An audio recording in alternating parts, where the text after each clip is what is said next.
It is 3 minutes before 1 p.m. here on the East Coast, and Hillary Clinton is holding a rally in Charlotte, North Carolina. Let's listen in. Here in Charlotte, I want to recognize and thank your mayor, Mayor Jennifer Roberts. There you are. Thank you, Mayor Roberts. I want to thank Trevor Fuller, chair of the Mecklenburg County Commission. I want to acknowledge Josh Stein, candidate for Attorney General. And to all of you gathered here today. It is 61 days until the election. And I think it's so appropriate to be here in the great state of North Carolina at a really well-renowned you know what I'm saying, HBCU, Historically Black College and University, that, like so many others, has played such an important role in our country's history, producing some of America's finest leaders. And I am very proud. I was just doing a phone call on the way here with a lot of my young organizers on college campuses across our country. And I got a question from a young woman at another historically black college, University, Fayetteville. And I told her that I have a plan to help all of you afford to go to college.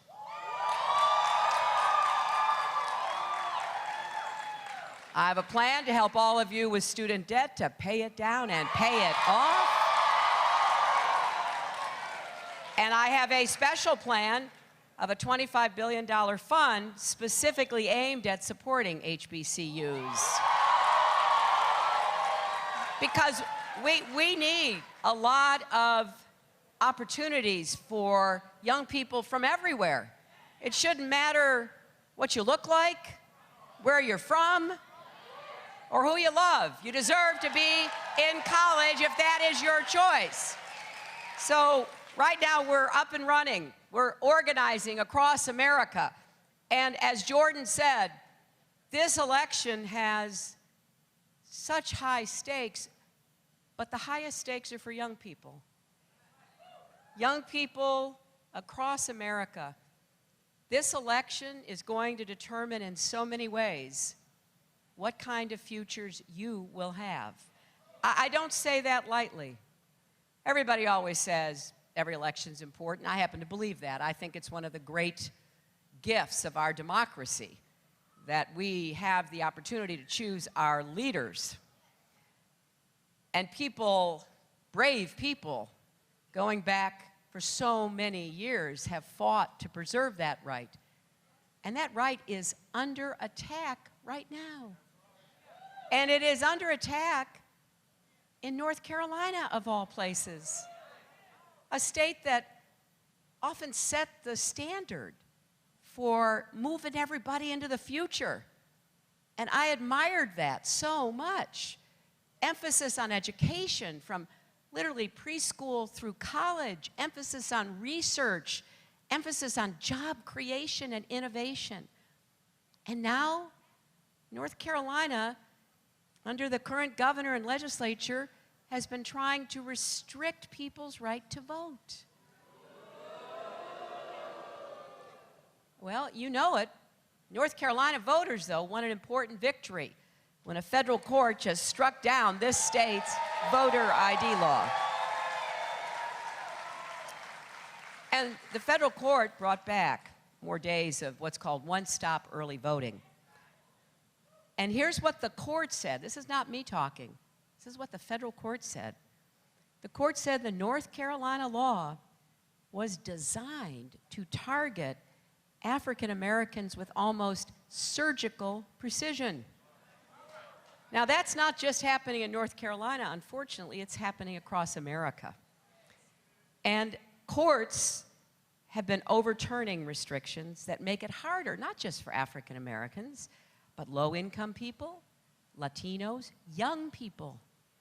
One of the provisions in the North Carolina law was to make it really hard to vote where you go to school. So this has been a concerted effort to undermine the right to vote, even to make it hard for people with disabilities to cast ballots. Well, what's the best way to repudiate that kind of underhanded, mean-spirited effort to deprive people of their votes? Get out and vote and make it clear we're not putting up with that. These laws are a blast from the Jim Crow past, and they have no place in 21st century America. We should be doing everything we can to make it easier to vote, not harder. That's why if I'm elected president, I will work to expand early voting.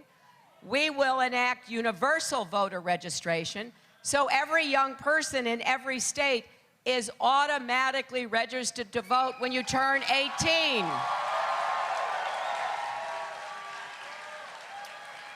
And we will repair the damage done to the Voting Rights Act and take on discrimination in all forms. Now, HB 2 is another example of trying to discriminate against people that doesn't have any place in our modern society. You've seen this firsthand in North Carolina. Discrimination is not only wrong, it's bad for business. The NBA, you know, canceled the game. PayPal canceled bringing, I think, 400 jobs. Others are not coming to this beautiful state because they don't want to be associated with the discriminatory, bigoted policies of your governor and legislature. Now, one thing you can do about that is change your governor in November.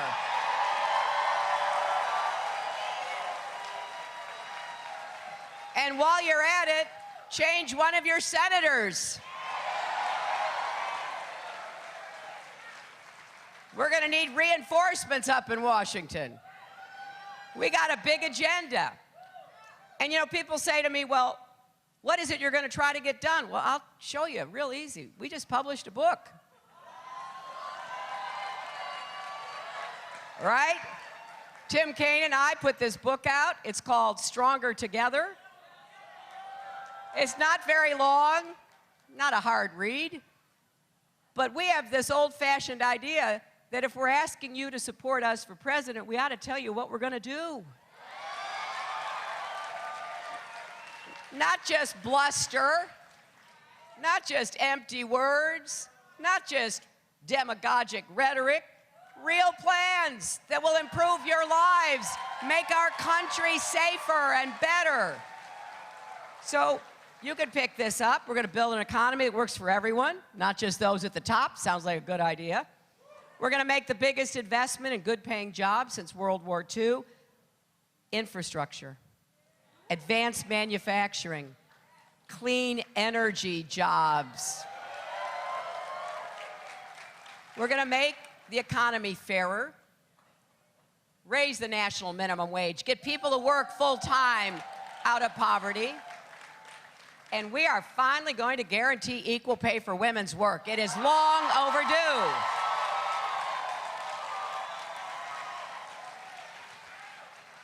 Did any of you see any of the Democratic convention? Well, I don't know. You might have missed one of my favorite sets of speakers. We had these two young people from Kansas, 17 years old, young man, young woman. I read about this, and I said, let's contact these young people and find out their story. Here's their story. 17, had the same summer job, knew each other, working in a pizza restaurant. And they were pretty excited. I remember when I got my first real job, not babysitting, but, you know, actually showing up at a job and having to do it. And so one day, after they finished work, they were talking, and the young woman said, you know, I think making $8 an hour, I should be able to at least save something for college. And the young man, a friend of hers, said, well, I'm making $8.15 an hour. And she said, well, why are you making 15 cents more an hour than I am? Neither of us had any experience to do this job. We're the same age. He said, well, I don't know. That doesn't sound right. Maybe there was a mistake. So they go to the manager. They tell the manager, and the manager fired them both. And you know what? That's legal. If you find out you're not being paid the same for doing the same job, you can be fired. So this is not some made-up problem. And this would raise family incomes. And if you have a mother, a wife, a daughter, or a sister who's working, it's your issue. So we're going to get that done as well.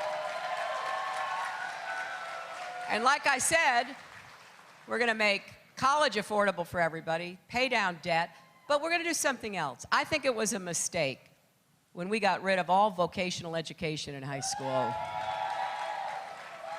It needed to be improved, don't get me wrong. It wasn't training people for the jobs that were out in the marketplace anymore, but we got rid of all of it. We need technical education in high school. We need more apprenticeship programs where young people can learn and earn at the same time. And we're going to go back to emphasizing that in high school, community colleges, apprenticeship programs, creative ideas like coding camps. We're going to have 1.4 million jobs in 2020 for people who have computer science skills. And we're going to only, if we continue on our present path, only have 400,000 Americans prepared to do those jobs. I want those jobs to be American jobs. So we're going to help train people of all ages to be able to do those jobs. We are also going to defend quality, affordable health care for everybody, but we're going to get the cost down. We're going to get the cost of prescription drugs down for sure. And we're going to emphasize two things that we have fallen short on: mental health and addiction services. People I've met here in North Carolina and across America talk to me about that all the time. So again, we've got our ideas in here. We want you to engage with us, give us your ideas. This needs to be an ongoing conversation. We want you to hold us accountable when we're in that White House trying to do all of this. But we also have to keep America safe. And we have to lead the world with steadiness and strength. Now, one of the biggest differences in this campaign is Donald Trump basically says, "I alone can fix it," whatever it is. Think of who that leaves out. That leaves out our troops on the front line. It leaves out our police and fire responders to emergencies. It leaves out our teachers, our educators who are working to help young people. It leaves out everybody. I alone can fix it. I was raised to believe that we're in this together, and together we can fix it. And that is exactly what we're going to do. That's why Tim Kaine and I are running a campaign of issues, not insults. Donald Trump has a different approach. He wants to build an economy that works even better for himself, starting with a $4 billion tax cut for his own family. He's built a career on stiffing workers, mom and pop contractors, small businesses that did jobs for him, and then he refused to pay them. I take this very personally. My father was a small businessman. That's how he provided a good middle-class living for us. He printed drapery fabrics. He would get the fabric and roll it out on these big, long tables, and you'd take a silk screen, and you'd put it down, you'd dump the paint in, you'd take the squeegee, you'd go across, you'd lift it up, you'd go down the end of one table, start on the other end of the other table, and you'd do it until the job was done. Sometimes I was there helping him. And then he would load the fabric into his car and he would deliver it. I tell you what, I am so grateful he never had a contract with Donald Trump's businesses. In fact, I just ran across a story in Las Vegas when I was there a few weeks ago of a small drapery business who got what they thought was the greatest contract ever for Trump's new hotel in Las Vegas. They delivered the goods, and they refused payment for no reason other than it's a game to him. Everything is a game. It's like he's living in his own celebrity reality TV program. You know what, Donald? This is real reality. This is real people. This is real decisions that have to be made for our country. He actually stood on a debate stage and said wages are too high in America. Now, he's got some new advisors. He's had a bunch of advisors. He's got some new advisors. And they're all trying to make him look more presidential, and sound more serious. Not working too well. But remember what Maya Angelou, who spent the last years of her life right here in this state at Wake Forest, reminded all of us. I think about it often. I was so privileged to know her. When someone shows you who they are, believe them the first time.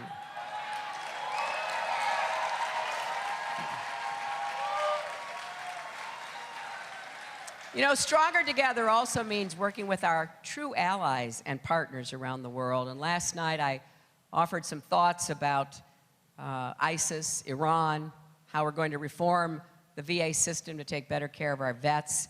And just since last night, when I appeared on that program back-to-back with Trump, just in the last 24 hours, more retired generals and admirals have signed up to support my campaign.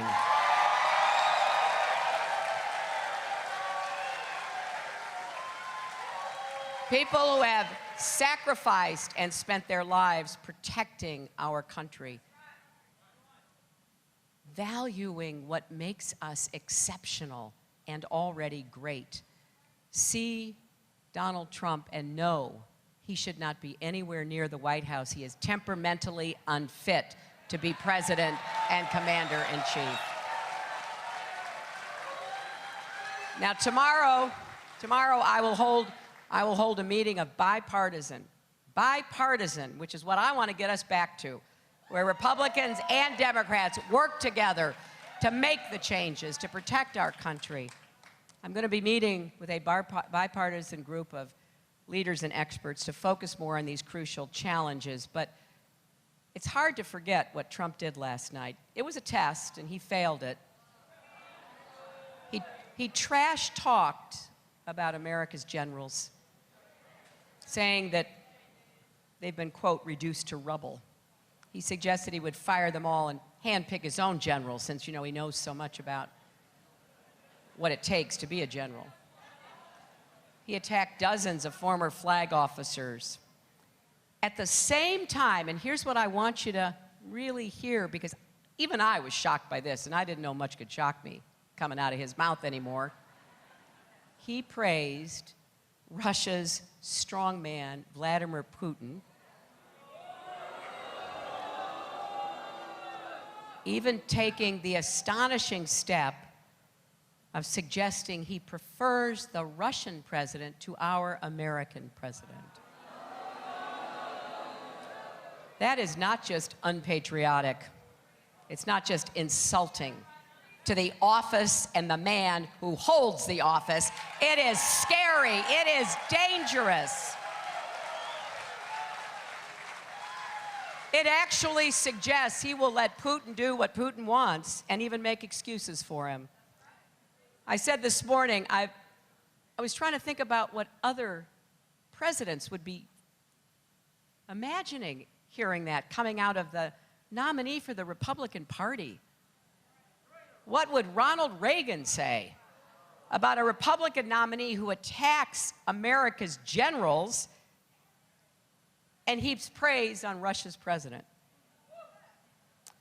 We've never seen anything like this. And one thing you didn't hear from him was any plan to take on ISIS, one of the biggest threats facing our country. He says his plan is still a secret.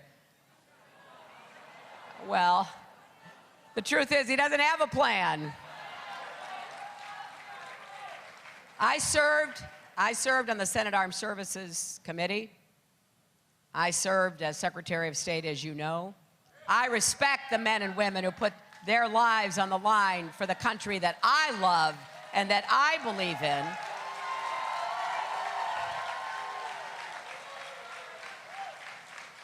So whether you're passionate about more good jobs, better education, health care, whether you're passionate about protecting our country and the brave men and women who serve us, you have to realize, as so many Republicans are, that this is a time to put country over party. I would be saying that even if I were not running against him. We have never been threatened as much by a single candidate running for president as we have been in this election. As your commander-in-chief, I will not trash our country's most cherished values. I will defend them. And that is especially on my mind because this weekend is the 15th anniversary of 9/11. I was a senator serving, and I will never forget the horror of that day or the bravery of our first responders, the victims, the survivors, people I had the honor to work with and represent. It's what kept me really so passionately involved on behalf of the people that I served all during those years. And that is what I was thinking of 10 years later in the White House Situation Room. I was part of the small group advising President Obama whether or not the intelligence we had was good enough to take a chance, to go deep into Pakistan, to try to finally bring Osama bin Laden to justice. It was not an easy choice by any means. These never are. That's why who sits at the head of that table in the Situation Room has to be able to sort out fact from opinion, has to be able to ask the hard questions, pursue even the most difficult leads. We went through that hour after hour after hour. And then the president went around the table asking each of us what we advised, and we were split because it was not some kind of easy layup. I believed it was strong enough that we needed to take action, and I supported taking action that would determine whether or not we were successful. That meant sending in special forces. Now, you know what happened.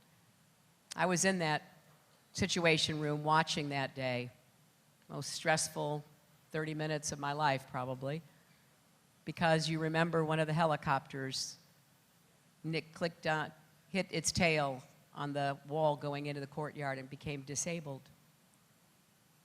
That meant, thank goodness, there were good contingency plans, but you had to get another helicopter in to take out the SEALs who would no longer be able to fly out on that one. But here's what I want to tell you, because it is a story that, to me, illustrates our values in such a clear, unambiguous way. You've heard Donald Trump say he would order our troops to torture. You've heard him say he would order our troops to kill family members of terrorists. You would know that he was advocating illegal actions against our own laws as well as the laws of war. Thank goodness there's a code of honor in our military stronger than the bluster and the bullying of Donald Trump, because here is what happened on that night. Every single second counted. That helicopter had to be blown up, but before it was, and remember, SEALs had gone in, they had taken out the two Kuwaitis, the bodyguards, they'd taken out bin Laden's son who was there, and they took out bin Laden. They had to get his body out, they had to get themselves out. But here's what they did first. They rounded up all the women and children, members of terrorist families. They took them outside as far from the helicopter as they could get them in order that they would not be hurt. That, Donald Trump, is what American honor looks like, and that is what we're going to stand up and defend in the face of your outrageous, disgraceful attacks on the men and women of our armed forces. We're going to unify this country, my friends. We are going to bring us back together.